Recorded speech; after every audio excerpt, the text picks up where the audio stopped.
Assalamualaikum warahmatullahi wabarakatuh. Nama saya Erinda Binti Wulandari dengan NIM G73218044. Di sini saya akan mempresentasikan dengan tema fenomena konflik di dunia kerja.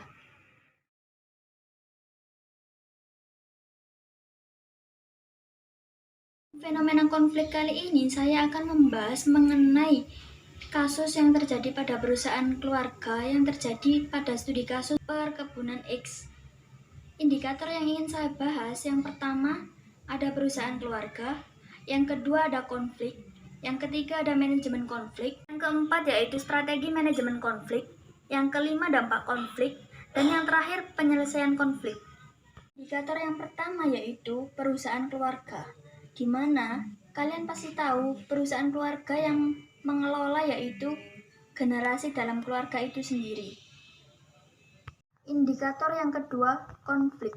Konflik dalam Kamus Besar Bahasa Indonesia artinya berselisih paham, berbeda pendapat, dan tidak sejalan.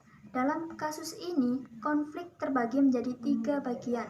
Yang pertama, konflik antara kepentingan bisnis dan kepentingan keluarga.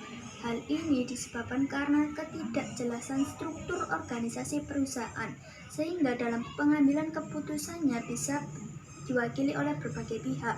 Hal ini yang menjadi ambigu untuk karyawan sehingga tidak bisa membedakan antara kepentingan bisnis atau kepentingan keluarga.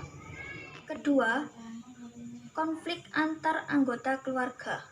Hal ini disebabkan karena tidak lancarnya komunikasi sehingga menjadi masalah besar dalam manajemen bisnis perusahaan dan menghambat produktivitas perusahaan juga. Konflik antara keluarga dan karyawan. Hal ini terjadi karena adanya miskomunikasi antara atasan dan karyawan yang disebabkan karena tidak adanya standar operating prosedur yang jelas dan adanya 2 perintah yang berbeda dari atasan. Indikator yang ketiga adalah manajemen konflik. Manajemen konflik adalah tindakan yang dilakukan perusahaan untuk mengakhiri konflik. Pada kasus kali ini, perusahaan harus membuat struktur organisasi yang jelas, sehingga dalam pengambilan keputusannya tidak ambigu dan tidak berbagai pihak, tapi satu orang yang berkuasa. Indikator yang keempat yaitu strategi manajemen konflik. Dalam strategi manajemen konflik, ada satu cara yang paling ampuh untuk mengelola konflik, yaitu dengan cara apresiasi inquiry. Apresiasi inquiry ini pernah dijelaskan oleh bapaknya pada pertemuan lalu, di mana apresiasi inquiry ini sangat dibutuhkan dalam permasalahan rumah tangga misalnya. Indikator yang kelima, dampak konflik. Dampak konflik sendiri terbagi menjadi 2 bagian, dampak positif dan dampak negatif. Dampak konflik positif: 1. Motivasi kerja meningkat, kreativitas meningkat, kelompok masyarakat menjadi lebih erat.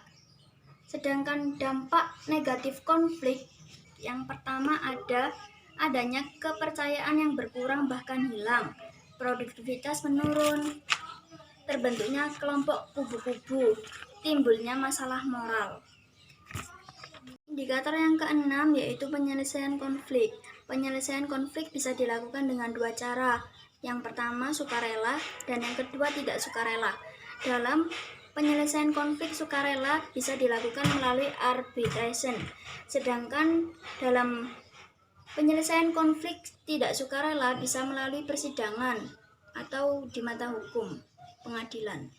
Dalam penelitian kali ini dapat disimpulkan bahwasanya konflik yang terjadi dalam perusahaan keluarga tentang hubungan struktur organisasi dan antara anggota keluarga, dikarenakan tidak adanya penegasan hak dan tanggung jawab dalam struktur organisasi, sehingga seringkali terjadi tumpang tindih dalam mengerjakan tugas, bahkan double power antara pekerjaan direktur dengan finance manager.